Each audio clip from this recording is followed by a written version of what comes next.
delightful, Domina. And these guests do not seem overly concerned with appearances. A blush darkened Salama's cheek. I apologize. I do not mean to insult your... Do not worry.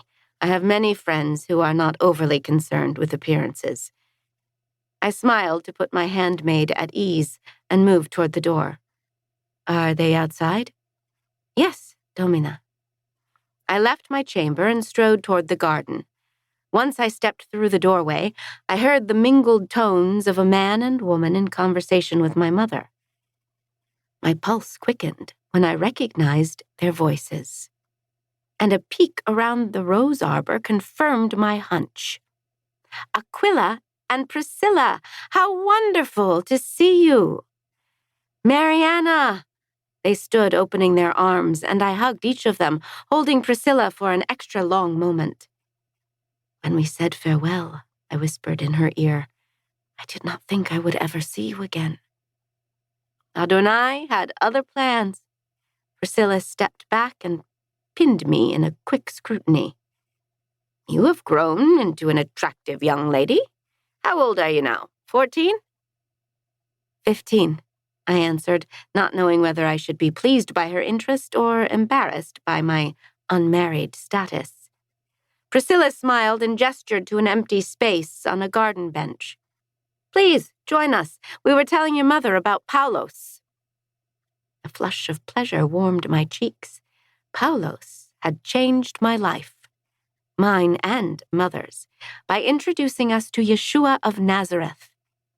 But we had not seen the fiery emissary in months. I sat next to Mother. Is Paulos well?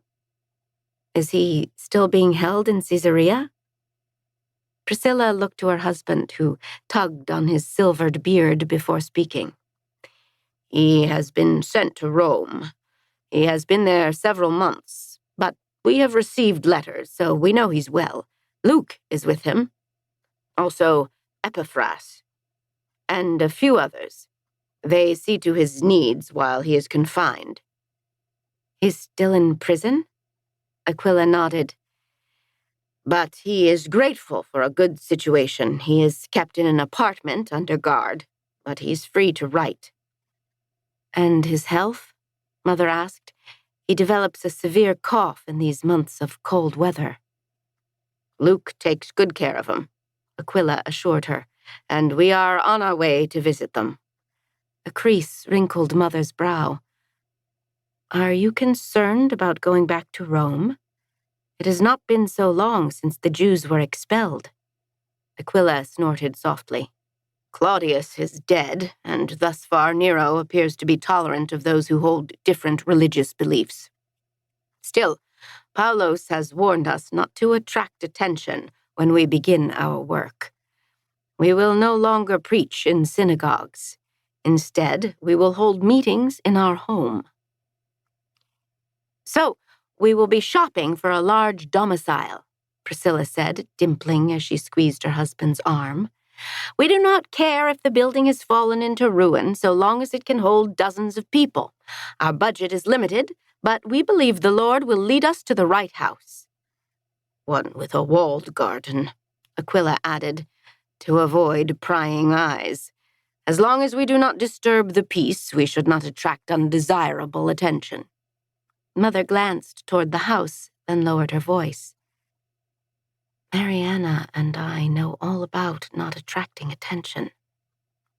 Narkiss and his daughter, they do not worship Adonai.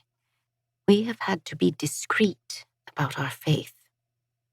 Priscilla's narrow face furrowed with concern. I am so sorry, she whispered. Does he feel threatened by your beliefs? No. Mother managed a tremulous smile. As you said, Mariana and I take care not to disturb the peace of the household.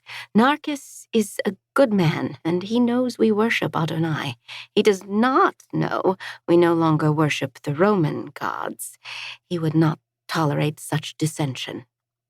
She leaned forward, clearly intent on changing the subject.